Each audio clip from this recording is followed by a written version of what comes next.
Hi, welcome to CS1410, Introduction to Object-Oriented Programming. I'm your instructor, David Johnson, and in this first lecture I'm just going to go over a few basics about what is computer science. We're trying to break the videos into sort of smaller chunks to help you find relevant information, and this is the first one of them. So, okay. So what are we going to do in this course? Primarily, we're going to learn how to make computer programs using the programming language Java, which is a very popular programming language. A programming language is a formal language that describes how a computer should perform a computation. And so you are basically writing to the computer to tell it what to do. Now, one thing that's underappreciated with programming languages is you're also telling other people how this program works. And maybe even more surprisingly, you're telling yourself how it works.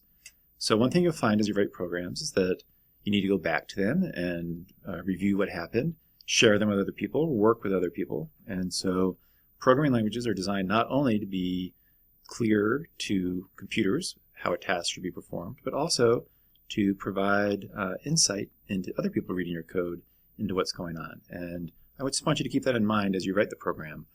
Your goal is not only to communicate to the computer, but to communicate to other people and your future self when you go back to that program. So another thing is that this is maybe your first course in computer science. Maybe some of you have taken 1030 or other courses, but we'll hopefully talk about sort of key concepts, organizing principles in computer science. And even though it's a beginning course, we can still do interesting things. And so we want to try some interesting applications of computer science. So for example, we will mess around with images and do some image processing. We should mess around with sound files, hopefully do some sort of machine learning application, and we'll probably end the semester making some kind of game that's hopefully pretty fun to make. So computer programs run on computers, and you're all familiar with them. I mean, we all interact with computer programs all the time. You might not have really thought of it in that terms. Maybe you just think of it as an application of some kind. An application is just sort of a style of a computer program. So many of you are using some sort of web browser. Let's see, gotta get my cursor up here, like Firefox or Safari or Chrome. Many of you are playing some kind of games, maybe on a computer or on a smartphone. And of course, there are sort of more specific kinds of computer programs. This is an example of some kind of biomedical planning tool for brain surgery, it looks like, or something like that. And so, you have ones that are used by everybody, and you have ones that maybe only a few people use, but gives them, new power and they're not used to in their profession. Programming languages have two main aspects as you learn them. One is the syntax of the programming language, and that's basically the rule of how words are put together to perform legal statements in that language. So basically, if you look down here at this line of Java code, char letter equals single quote a single quote semicolon, there are rules for how that has to happen. For example, the semicolon ends that line. The semantics of that statement, of that programming language, is what does it do? What does it mean? And in some ways, as you first learn a language, the hard thing may seem to be the syntax. Oops, I didn't want to go forward there. I was trying to just click. And that's because you're trying to learn, you're not used to seeing these statements, and it takes some time and practice to get used to it. In some ways, though, that's the easy part of programming. You just have to learn the rules. The hard part is the semantics. What exactly does it mean? And some of that can get quite subtle and can require sort of a deeper understanding of how both computers work and the programming language itself works. And the other question is, at some point you were trying to actually solve a problem, tell a computer how to solve a problem with these statements. And so when you put them together, does it really solve the problem? Or is it just sort of halfway there? So you have to learn the syntax, and again, that just takes practice, but the long-term difficulty of programming is putting those statements together in some way that to do useful tasks. And that has to do with the semantics of the language. There are different ways computer programs actually execute on a computer. So for example, we have a program here. This one will just print out the words "Hello World" to a console, a text box on your screen somewhere. But there's this what's called the source code, and that's the text that you work on when you write the program. And another program called the Java compiler takes that text and produces a new file, a .class file. So this was a .java file. And in fact, when you're looking for your program, you can look for these .java files. And the compiler takes it and turns it into a .class file that's filled with sort of mysterious, what's called bytecode information. Basically, it takes this sort of complicated text and breaks it into just the bare essentials of that program. You know, it gets rid of the names of variables and just turns them into like numbers and things like that. And so this .class file is something that, again, is hard to look at and understand what's going on.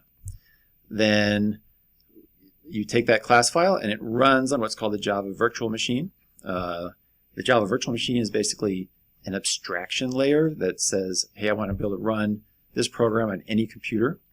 And so it reads those instructions and then tells the actual specific computer hardware what to do. And you get some kind of result out. So again, there's text that you work on that gets turned into some other file. Sometimes you can look at it as text, but sometimes it's just like number data. And then that thing gets run on, in this case, this other program runs it and emits its own instructions to the computer, where the computer processor then performs some task. So, you know, we're going to, for the most part, ignore this pipeline of activity.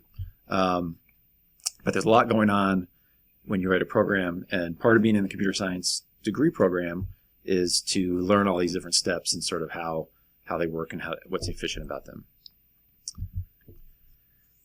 Computer science is a discipline. You know, it's a field, it's a major. We have a school of computing. It's basically a department of computer science here at the University of Utah. And it represents a certain way of thinking about the world, right? We have ways of looking at problems and solving them. And in some ways, this field has been super successful, right? It's pervaded all aspects of life. When I say the discipline of CS, what does that mean? Well, you know, there's a lot of things you can do that take a long time to get good at. So up here are some examples of sort of more things you might think of as disciplines, you know, martial arts or cooking or playing guitar. And these are one of these things that take a lifetime to master, right? There's just a lot of material and you just get better and better through practice. And you really should expect to have to practice programming skills to become good at it. And we will practice in this course. Now, CS1410 is both a knowledge class and a skills class. So a knowledge class might be something where, let's say, some sort of anatomy class in biology, where you're sort of memorizing a lot of parts of the body, right? I mean, there's more to it than that. I don't want to diminish what's going on there. But there's a knowledge aspect in some courses that are predominant. And then it's a skills class. How do you apply what you've learned to do things, how to solve problems, and so on? And again, I want you to think about both those things as you see materials. Is this something to sort of memorize and learn, or is this something that we're doing to exercise your skill? There are a lot of different views of computer science you see in media, maybe in your own head as well, right? There's sort of a dystopian view. We're going to all plug into our virtual reality headsets and never talk to each other and, you know, wither away like in this case. There's a more positive view that computers are empowering and, you know, you bring knowledge and connectiveness to the world. It's a great equalizer in some ways. The infrastructure is fairly cheap and limited. So, you know, a lot of people get into computer science hoping to make a positive impact on the world. And of course, most of us think of computer science as potentially frustrating. Oh, it's not playing for me. Well, you have to play that yourself. Go look at the slides and see what's happening. Well, that's too bad. I don't know what happened there. It was working for me a second ago. As we study computer science, there's a few key concepts we're going to be referring to fairly often. And I'll probably bring these up in the recitation later this week. So there's this idea of representation. How do you store information for efficient computation? And that may seem sort of a, I don't know, boring topic, but there's some really, really elegant and beautiful ways to do this.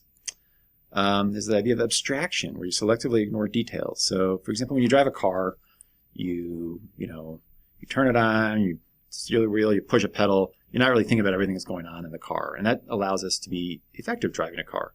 If you had to think about all the things going on, you would never be able to accomplish anything. So same kind of thing when we're solving problems in computer science. We need to figure out where, at what level of detail do we want to solve this problem, and hopefully not get wrapped up in all the little tiny fiddly parts about it.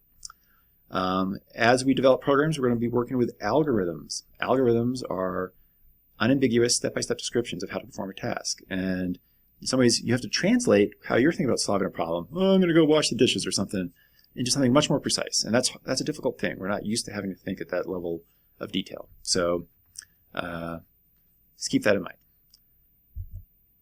Well, why did that show up twice? Well, that's a good question. Maybe a video will play here. We'll see. Nope, still bad. All right. Why computer science? Well, hopefully you want to make an impact on the world. For example, a good self-driving car. We're working on that. People are working on that. I've had some. I did some initial work on some of those DARPA contests with early robotic cars. Could potentially save 1 million lives a year. That many, more than that. 1.25 million people are killed every year. That sounds high to me, but I just looked it up. So anyway, we'll have to. Let's say lots of lives are lost every year, and if self-driving cars are good, they can avoid those losses, and that'd be a wonderful thing. Bring education to all. Again, some people don't have the infrastructure or the ability to get to schools, and computer science can help with that. Connect people together. Certainly in this time of COVID, we've learned the value of having some mechanism to connect with each other. And I sort of think like, wow, what would have happened if we had COVID 10 years ago, when we just barely had infrastructure for calls and stuff like that. All the Zoom stuff wouldn't be able to work that well. Detect disease, right? So like, for example, Apple Watches have more and more health aspects built into them. And again, that can save lives and just make people healthier and happier. I think computer science is fun. So hopefully when you write programs, you'll discover sort of the joy of creation when a program works. There's going to be this aha moment, and sometimes it's just because you've been frustrated and nothing's been working for hours or days, and you just like can't believe it, and you're tired, and then it works, and it's just like, oh, thank you. But other times it's just like you're just happy you've made something, and you see a picture on the screen or a game, and you made it. It's a thing you've made, and you should be proud of that. Finally, many of you are probably attracted to the idea that it's a good career, and it still is a good career. Here's something I just pulled off. Number 1 in 100 best jobs. All right, can't get much better than that. Another thing, median salary, 6 figures, and need a bachelor's. I think it's still good to get like a master's degree at least, so you can do more interesting specialized things. And of course, if you really love this kind of stuff, then a PhD is also a good program. But at the base level, you'll come out of here with some skills and that people want, and hopefully you can translate that into both a rewarding career that you enjoy and one that pays you well. All right, so that's enough introduction to computer science. Please look at the next video on how the course works.